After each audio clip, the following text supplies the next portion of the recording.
every single time I had this class, the first class I would ask the question, what culture are you from?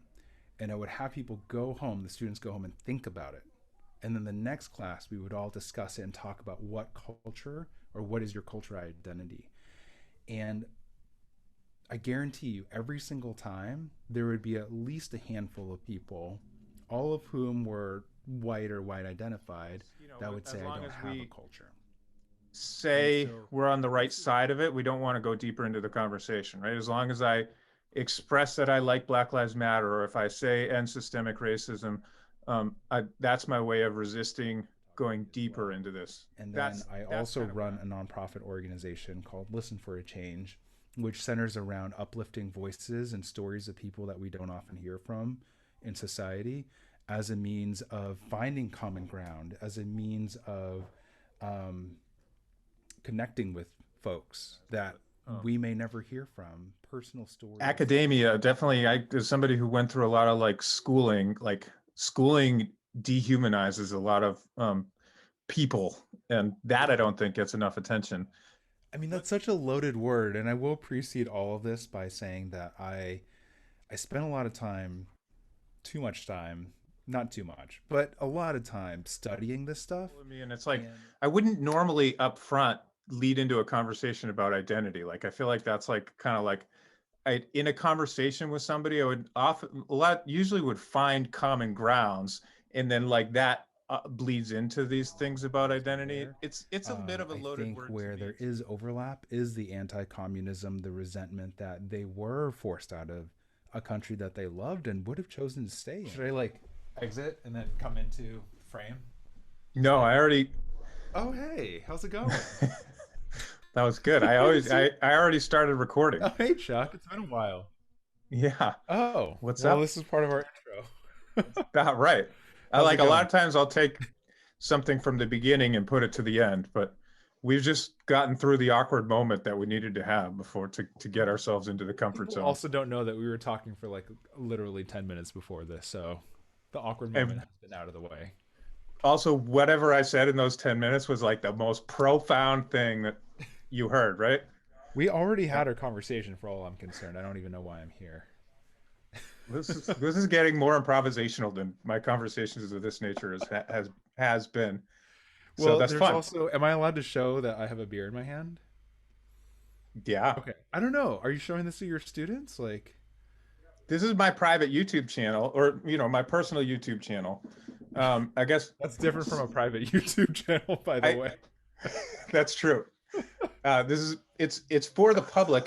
The idea is that it is sort of for professional use because like I taught at in San Francisco. I also taught in Oakland. I taught in places where conversations around race and identity were normalized, and I think you become like it's weird to say you're good at talking about things, but like I think that having conversations around race and identity are abnormal a lot of times in suburban environments. And I'm now back in a suburban environment.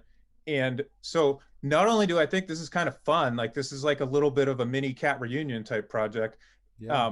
I think it could potentially be, like you hear people say you can't say anything these days.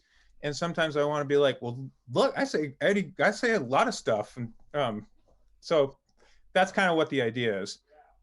You had said in a Facebook post about the word ethnic. I feel like we can get to that, but I also want to just like have a like what's cool about this is like I know you and we're friends, but like I don't know you that well, right? Like we spent 3 years teaching at Chuck, Cat.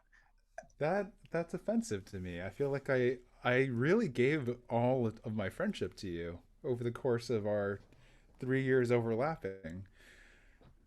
We actually Well, don't know each other that well. yeah, I I was gonna maybe say said you hi to didn't you a you couple don't times. have that much to give, but if you gave it all, now you're frozen. I feel like I said something mean and now you froze.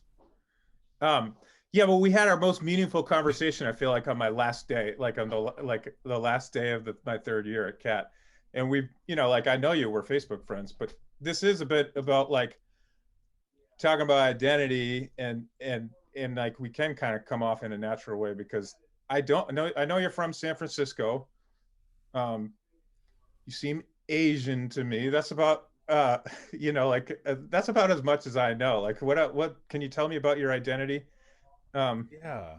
I mean, that's such a loaded word, and I will precede all of this by saying that I spent a lot of time, too much time, not too much, but a lot of time studying this stuff. And the reason why I say too much is it's to the point now where oftentimes I will go into the social science of identity. I'll overthink identity. I'll spend a lot of time thinking about other people's identity and identity as a concept. And so um, it's a loaded question for me, but I am from the Bay Area, born and raised in San Jose, um, and where a lot of Vietnamese Americans are. My parents were refugees who came over from the Vietnam War. My dad was in the Vietnamese army, the South Vietnamese army, and so he was sponsored over here and landed in Pennsylvania, actually in like 1975, 1976 ish. And then my mom didn't come over until several years later, and she was sponsored by my dad to come over. And then, a couple years after that, plop, Thai was here, and I grew up very much Vietnamese. It was my first and only language. I didn't learn English because no one was there to teach me English until I was in grade school. Like, I probably learned it because, I'm also pretty close in age to my older sibling. And she didn't know English that well either. So I think we were both kind of going through it together. And this is not an unance, especially for Vietnamese Americans of my generation. And yeah, grew up in San Jose, mixed neighborhoods, definitely surrounded by a lot of Vietnamese, Latinx communities. The Filipino community was pretty strong where I was too. Um, and yeah, then went on to study social, then taught at Cat where I met you. But all of these were just formative aspects of my identity. I think in talking about identity, oftentimes the most salient thing that comes to mind for us is racial or ethnic identity. And so that's kind of what I've been talking about. But identity is loaded, right? It's really anything that is core to who you are and how you define yourself. It oftentimes can be race, but it is also sexual gender. It can be just like interest, like I know you have a fish identity that is. As I talked about that with someone this week. I was trying to figure out what I was like, there's something uncomfortable in me. And it's like, I wouldn't normally up front lead into a conversation about identity. Like, I feel like that's like kind of like in a conversation with somebody, I would often a lot usually would find common grounds. And then like that bleeds into these things about identity. It's a bit of a loaded word to me too, because um, um, probably for different reasons than it is for you. But I guess well, so one question I had, like I have a friend who has maybe a similar story as you. His parents are kind of resentful of Vietnam. He went back to visit Vietnam because fled communism, and so his parents are like very anti-communist, and so he went to visit Vietnam one time and like couldn't like didn't even tell his parents. Like, is do you have anything like that going on in your family? Like, is that similar to your story? Well, we still have family in Vietnam. So, like, my dad is the only person from his family, the entire side of his family, who made it over here. And that was because he was in the army. And so the connection to Vietnam will always be there. I think where there is overlap is the anti communism, the resentment that they were forced out of a country that they loved and would have chosen to stay in, right? It wasn't, I think this is like a line between refugees and like some other populations of Asian immigrants that differs in that I honestly do think, yeah, like America was a beacon of hope and opportunity then, but like way across the Pacific Ocean, that wasn't, if they were thinking of going anywhere remotely, like more optimistic in terms of a future for their kids, it wouldn't have been America as their first choice, right?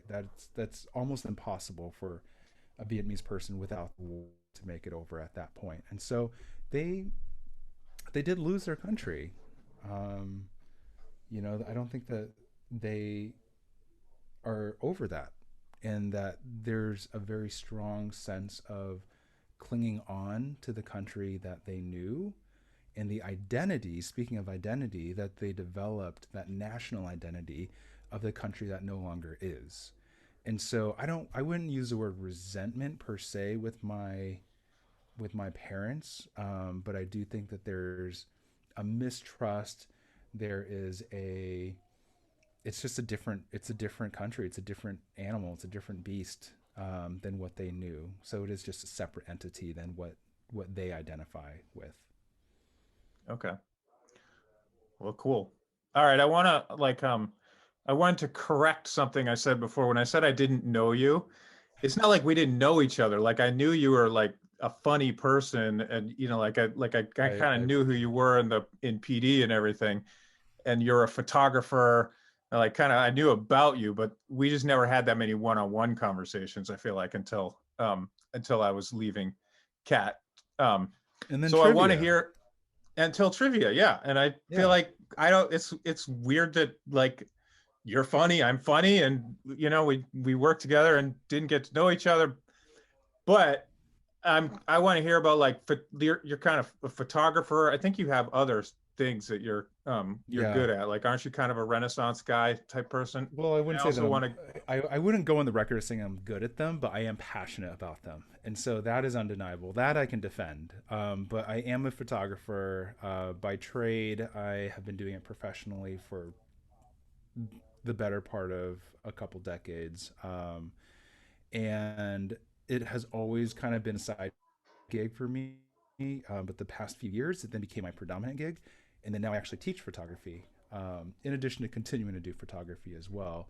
And then I also run a nonprofit organization called Listen for a Change, which centers around uplifting voices and stories of people that we don't often hear from in society, as a means of finding common ground, as a means of um, connecting with folks that we may never hear from, personal stories that have really impactful, um, ways of how we relate to one another, but they go unsaid and unnoticed for the most part, with certain populations as a result of both oppression of their voices, but also it's easy not to have to hear stories of other people, especially when they're tough. And so the organization centers around how do we uplift these voices? How do we facilitate and provide greater access to these voices? How do we embolden and empower these individuals who may fear telling their story out loud, or may not have the vocabulary or words, to even utter it to anybody, right? Like it's something that they've lived through, but they have about. How do we get those stories out in the open? Because if we don't hear those stories as outsiders, there's no way that we can connect, right? Like xenophobia and discrimination perpetuates. And, I think where we are at this point in the country is a perfect example of the polarization that has come out of the ease with which we can forget the humanity that, each of us holds. Yeah, we um, certainly dehumanizing is a word that you hear a lot, and I feel like we've been desensitized to that word dehumanizing. But academia definitely. As somebody who went through a lot of like schooling dehumanizes a lot of people, and that I don't think gets enough attention. Let's go to the reason that we're talking is because you posted something on Facebook about the word ethnic. Yeah. Can you can you give some context as to in what context it was used? Yeah, And so it's funny. Right before this conversation, I was talking to a friend of mine, and this came up as well. So she's black, and she saw the post as well. I told her I was jumping on a call with you, and we were going to talk about this. And she was like, "So I saw that post. I didn't actually read it all the way through, but I didn't know we weren't supposed to use ethnic. My bad." And she being a black person had using that meant something different than, you know I think when a white person uses it, when other people use it. But I want to go back to what you said at the beginning, when I think you said something along the lines of like, it's hard to determine what is okay to say these days and what's not okay to say these days. And what I was trying to communicate with my post, which I'll go into, was that it's not that it's not okay to say this. This is less a PC police kind of thing and more a let's be accurate with how we're saying things. Um, and I guess that is overlapping with what oftentimes ends up being PC policing. But having studied social psychology, specifically cultural psychology, which is at the root of ethnicity, it was just something it was a pet peeve more than anything. I wasn't trying to get on some big platform, even though I did post it on a big platform, but it was more just something that was just grating on me. And every time I hear someone use the word ethnic, my ears would perk up and be like, ugh, I wish I could like correct this person and tell them what it actually means. So I I don't mean, know. Have you used the word ethnic like throughout? I feel And I'll I tell have the you, I same. have for sure. Well, of course, I've used the word ethnic. I mean, it's a word that has a meaning, but I haven't. I've been attuned to the same thing. People use it to mean not white. I think when a white person uses ethnic to mean not white, I also feel my ears perk up, and I'm like, that is. Um, I'm not saying it's offensive to me. It's more just like it's frustrating, but it's also a little bit of a window into the situation. Like I grew up. If you haven't told you, been able to tell you, I am white. Like I grew up in a I grew up in a suburb where whiteness was Okay. normalized. And I think that the frustrating part is that we want to be able to talk about race, but we can't talk about race until we can talk about whiteness a little bit. And so for me, like in when I hear somebody say, "Let's find some food that's ethnic," I might be like, "What do you mean, Italian? Or what do like what kind of ethnicity are you looking for?"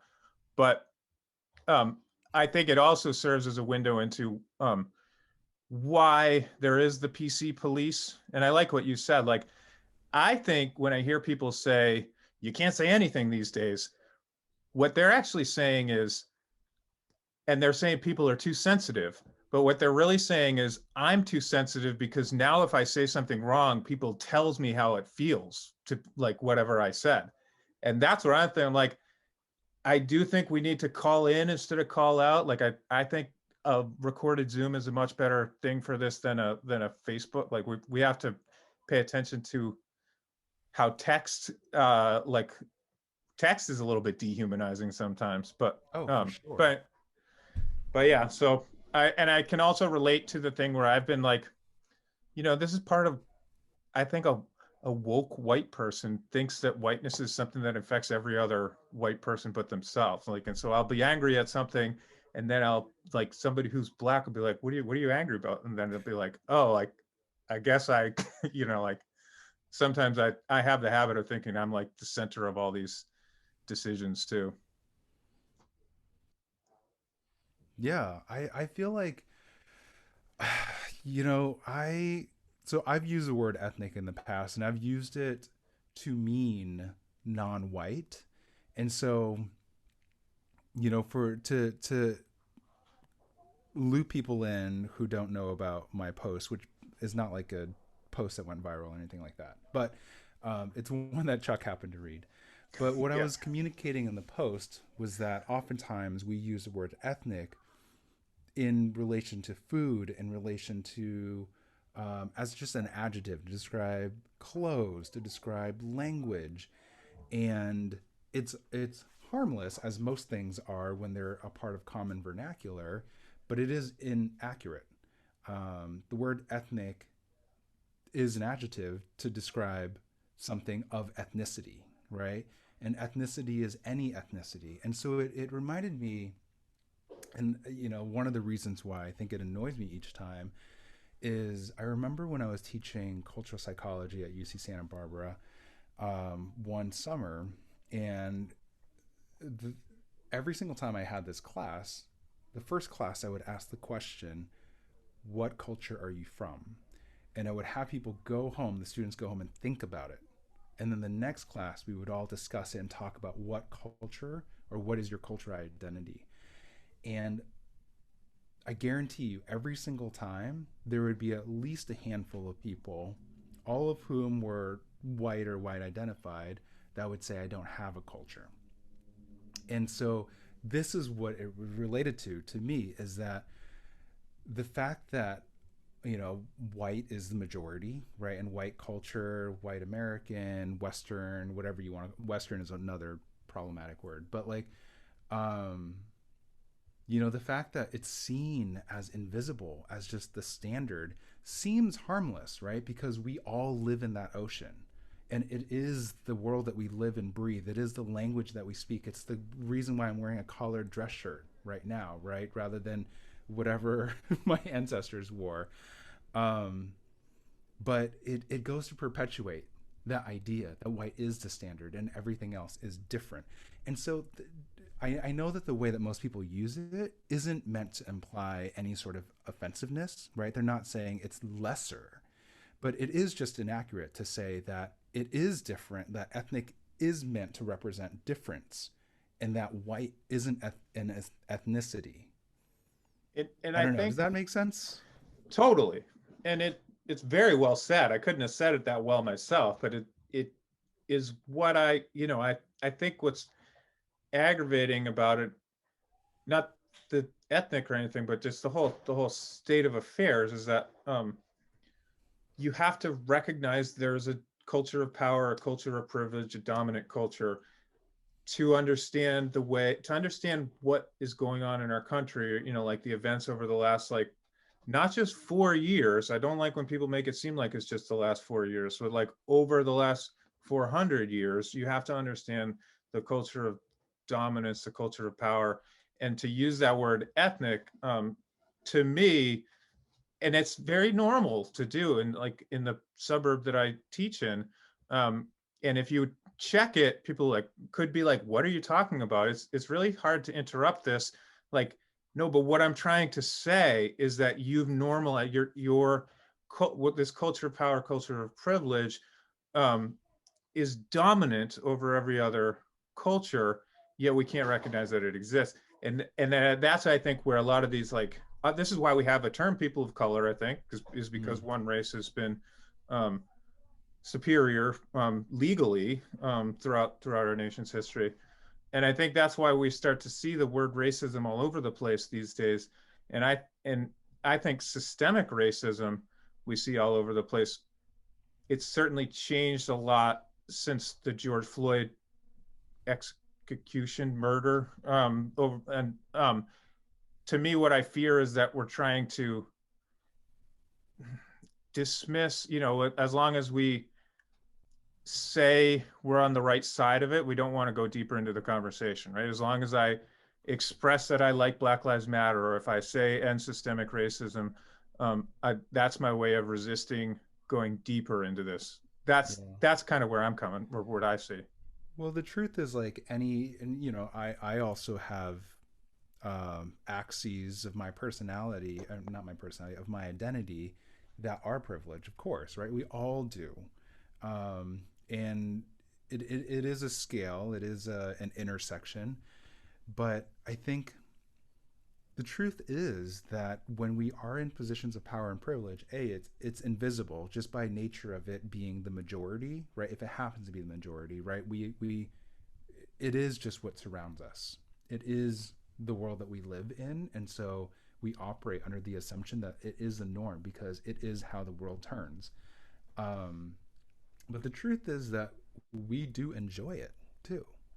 And Yeah, I we don't mean benefit from enjoy it. as in like celebrate and throw confetti and like hoop and holler all the time about it. We enjoy as in we benefit from it, whether we realize it or not. I benefit by being a right-handed person. I benefit by being, 6 feet tall. I benefit by speaking articulate English, right? There's a lot of things that I benefit from that I want to continue benefiting from.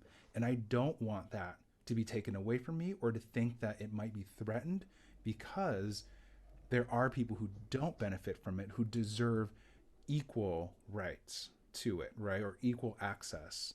And I think it comes from this mentality that is stems from a lot of like capitalistic thinking that there are only limited resources that can go around, that there's only so much power that can go around. There's only so much wealth that can go around. There's only so much privilege that can go around. And if it more of it goes towards groups that don't have it, where's it coming from? It's coming from those who do have it, right? And so those who do have it, of course, I don't, I see why things are happening the way they are. I don't agree with it. I think a lot of like, of course, white supremacy is horrid and like really hard to swallow and look at it in this day and age after all the history that we've gone through. But I'm not surprised.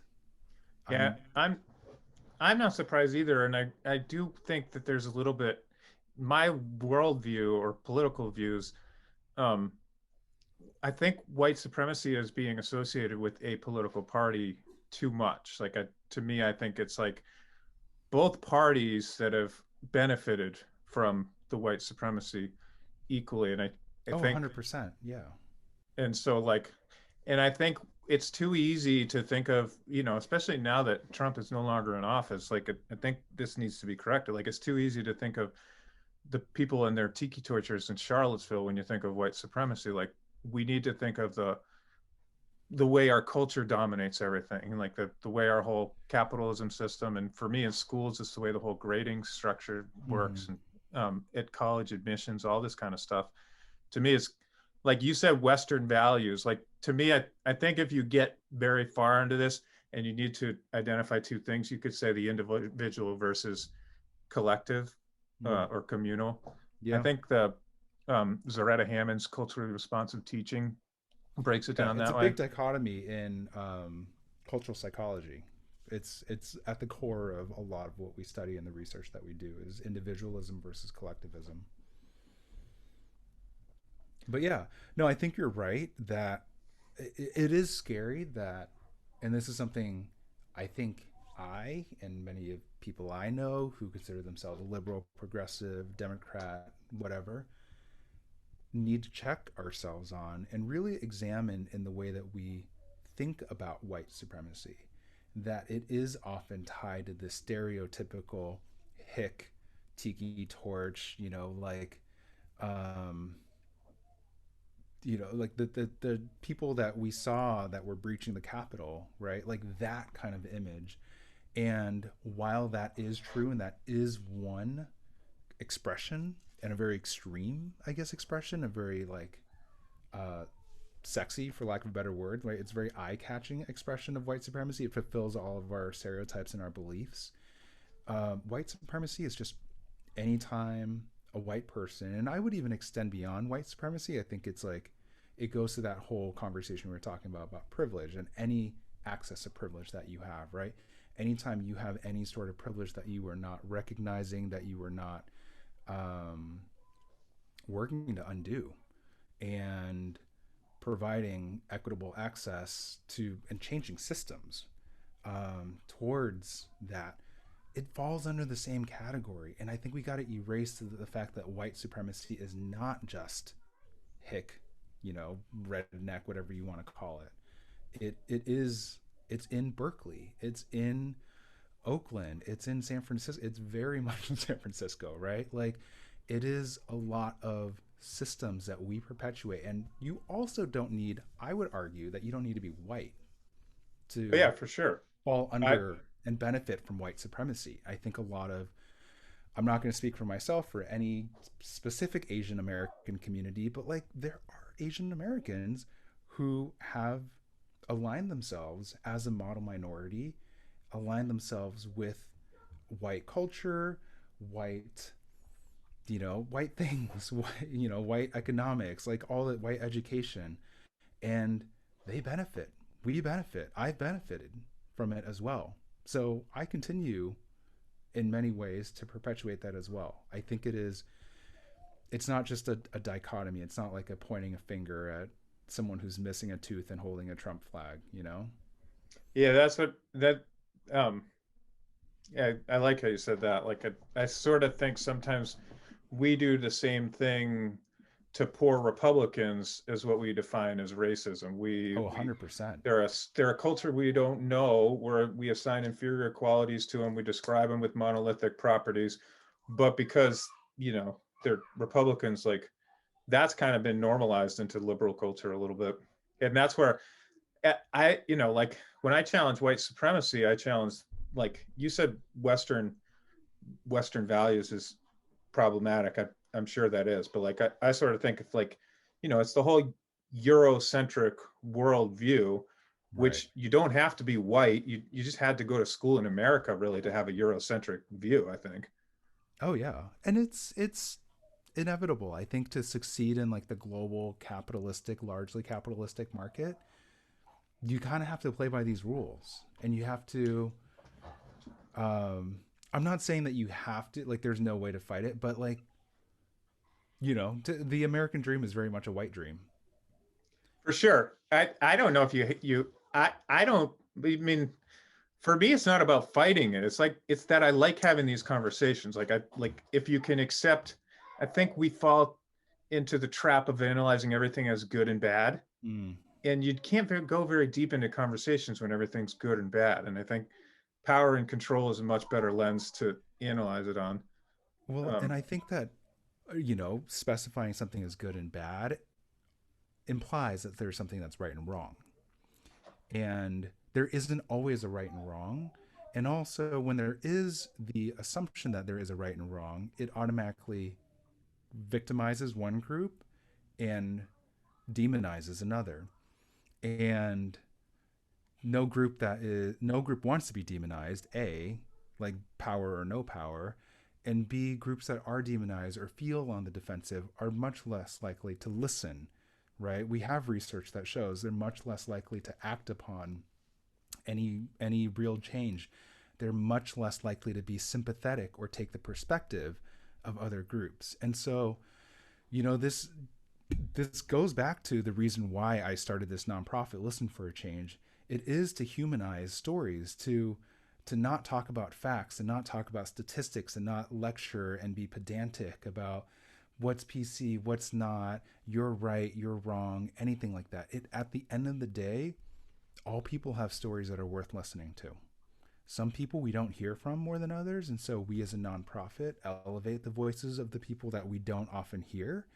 But like the white male Republican breaching the Capitol building has a story, guaranteed, right?